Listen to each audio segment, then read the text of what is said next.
নমস্কাৰ বন্ধু বান্ধৱীসকল, দেৱজিতা আন্না বিৰলৈ স্বাগতম জনাইছোঁ। আজি ৱালখন চাওকচোন, 3 ইঞ্চি ৱাল এখন মিস্ত্ৰীয়ে কি গতি কৰিছে ভাইটি দেখাই দিয়াচোন। এই লিণ্ডা চক, লোহাৰ চক ক'ত আছে? এই ভিডিঅ'টোৰ মালিকসকলৰ বাবে দেই, ভুল বেয়া ভিডিঅ'টোৰ মালিকসকলৰ বাবে ঘৰৰ কাম কৰাৰ আগতে মিস্ত্ৰীজন ভালকৈ চইচ কৰি ল'ব, নহ'বা আপোনালোকৰ সম্পূৰ্ণ ঘৰখন ধ্বংস হৈ যাব। এই ঘৰখন দেখিছে নহয়, এখন চৰকাৰী দিয়া ঘৰ হয়। বহুত দুখীয়া মানুহ চেষ্টা কৰি ঘৰটো বনাইছে। অকণমান ঘৰটো চাওকচোন কি অৱস্থা কৰিলে মিস্ত্ৰীয়ে। এতিয়া বাহিৰে ভিতৰত এইটো পোষ্ট চক, এইটো পোষ্ট চক কি কৰিছে? এই ৱালতকৈ এইবোৰ লিণ্ডা ওলাই আছে, লোহাৰ চক। এইটো ইয়াৰ লোহাৰ দিছে নাই? ইয়াৰ লোহাৰ আমি মেচিন মাৰি মাৰি এইটো সমান কৰিবলগীয়া আছে। তাকে এইটো মিস্ত্ৰীয়ে একদম বৰবাদ দি দিলে। সেইকাৰণে আপোনালোকে গাইছ এইফালে চাওক, আপোনালোকে মিয়া মিস্ত্ৰী নলগাব জীৱনত। অসমীয়াত কাম দিব সদায়, কাম লাহে কৰিব, ভালদৰে কৰিব। মিয়াই লৰালৈকে কি অৱস্থা কৰি লিখিছে নাই?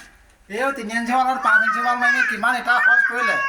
এইঘৰ মানুহ যেনে তেনে ঘৰটো বনাইছে, দুখীয়া মানুহ চৰকাৰী আঁচনি এটা পায়, গোটেই ঘৰ বৰবাদ দি দিলে। গোটেই আমি বাহিৰলৈ দেখাই দিয়ে, বাহিৰলৈ দেখাই দিয়ে, পোজ দেখাই দিয়া, ভাইটি পোজ দেখাই দিয়া। এইটো পোজ চক কি কৰিলে, গোটেই পোজ চক দেখিছে নহয়? এইফালে দেখাই দিয়া, এইটো দেখাই দিয়া, এইফালে ওপৰফালে কপাল দেখাই দিয়া। গোটেই ধ্বংস কৰি দিলে, গোটেই চব পইচা মাৰি দিলে মিয়াই। মিয়াক জীৱনত কাম নিদিব দেই, কাম অসমীয়া মানুহক দিব।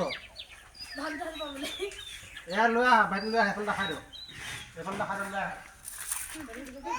এয়া চাওক, এইফালে চাওক, 3 ইঞ্চি ৱাল কাটিছে, চাওক কিমান বেকা। এয়া চাওক, এই ৱালখন বেকা, বেকাৰ কাৰণে মছলা লগাই দিলে, দেখিছে নাই?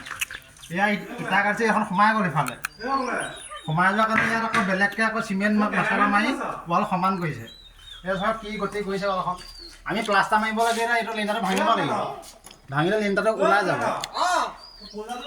সেইকাৰণে কৈছোঁ আপোনালোকক, কাম কৰাৰ আগত প্ৰথমতে মিস্ত্ৰীজন চইচ কৰি ল'ব, আৰু মিয়া মিস্ত্ৰী নলগাব। মই অসমীয়া বুলি এইটো ক'বলৈ বিচৰা নাই, মিয়াই নলগাব, মিয়াকো লগাব, ভাল মানুহ চাই কামটো লগাব, নহ'বা এনেকুৱা এখন ঘৰ বৰবাদ হৈ যাব। মানুহে এখন ঘৰ বনাবলৈ কিমান কষ্ট জড়িত হৈ থাকে। সম্পূৰ্ণ মানুহ ঘৰ আমিতো বনাবই পৰা নাই, লোকৰ ঘৰ কৰোঁতে কিন্তু গম পাইছোঁ। সেইকাৰণে আপোনালোকে ঘৰ বনাবলৈ হ'লে মিস্ত্ৰীজন প্ৰথমে চইচ কৰিব, আগত কাম কৰিছেনে নাই কৰা।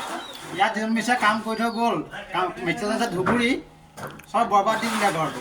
গোটেই আৰু লিণ্ডা চিন্তা চব লচত ওলোৱা, যেনি ৱাল বেকা, দুবাৰ প্লাষ্টাৰ মাৰিবলগীয়া হৈছে। এই ৱালখন এতিয়া প্লাষ্টাৰ মাৰিবলৈ এতিয়া ফিনিংখন মাৰিব লাগিব নেকি? এবাৰ মাৰি থৈ গৈছে, আকৌ মাৰিব লাগিব। তাকে ভিডিঅ'টোৰ যোগে আপোনালোকক জনালোঁ। আৰু ভিডিঅ' বেছি দেখোন লগত কাম কৰোঁ নহয়, মালিক বহি আছে, আমি হাজিৰা কৰি জেগাত মালিকৰ লগত থ'ব। আজিলৈ ভিডিঅ'টো সামৰিছোঁ।